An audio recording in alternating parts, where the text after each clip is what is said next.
আপনি কি ব্রাশ করার সময় অজান্তেই একটু টুথপেস্ট গিলে ফেলেন? অনেকেই ভাবেন এতে তো কিছুই হবে না, কিন্তু বিষয়টি কি সত্যি এতটা সহজ? বিশেষ করে ছোট শিশুরা ব্রাশ করার সময় টুথপেস্ট গিলে ফেলতে পারে। তবে আতঙ্কিত হওয়ারও কোনো কারণ নেই। সাধারণভাবে অল্প পরিমাণ টুথপেস্ট একবার ভুলবশত গিলে ফেললে বড় ধরনের ক্ষতি হওয়ার সম্ভাবনা কম, কিন্তু এটি যদি নিয়মিত অভ্যাসে পরিণত হয় তাহলে তা মোটেও ভালো নয়। কারণ টুথপেস্ট খাওয়ার জন্য নয়, এটি শুধু দাঁত পরিষ্কার করার জন্য তৈরি করা হয়েছে। তাই বারবার টুথপেস্ট গিলে ফেলা এড়িয়ে চলাই সবচেয়ে নিরাপদ অভ্যাস।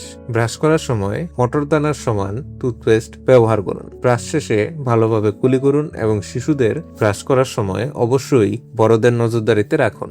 আর টুথপেস্ট এমন জায়গায় রাখুন যেখানে ছোট শিশুরা নিজেরা নিয়ে ব্যবহার করতে না পারে। আপনার ও আপনার সন্তানের মুখের স্বাস্থ্য, দাঁতের সমস্যা বা সঠিক ওরাল কেয়ার নিয়ে কোনো প্রশ্ন থাকলে দেরি না করে বিশেষজ্ঞ ডেন্টাল চিকিৎসকের পরামর্শ নিন। মিরপুরবাসীর জন্য সুখবর, আলোক ফার্মার হোম ডেলিভারিতে ওষুধ পৌঁছে যাবে ঘরে, সঙ্গে পাবেন 5% ছাড়। অর্ডার করতে এখনই যোগাযোগ করুন আমাদের হোয়াটসঅ্যাপ নম্বরে। আলোক ডেন্টাল কেয়ারে রয়েছে অভিজ্ঞ ডেন্টাল বিশেষজ্ঞ এবং আধুনিক চিকিৎসা সুবিধা, যেখানে আপনি ও আপনার পরিবারের জন্য নির্ভরযোগ্য পরামর্শ ও সেবা পেতে পারেন। মনে রাখবেন, সুস্থ দাঁত শুধু সুন্দর হাসি দেয় না, পুরো শরীরের সুস্থতার সঙ্গেও জড়িত। তাই ছোট একটি সচেতন অভ্যাস আজই আপনাকে ও আপনার পরিবারকে রাখতে পারে আরো নিরাপদ ও সুস্থ। সুস্থ জীবন, সুন্দর পৃথিবী।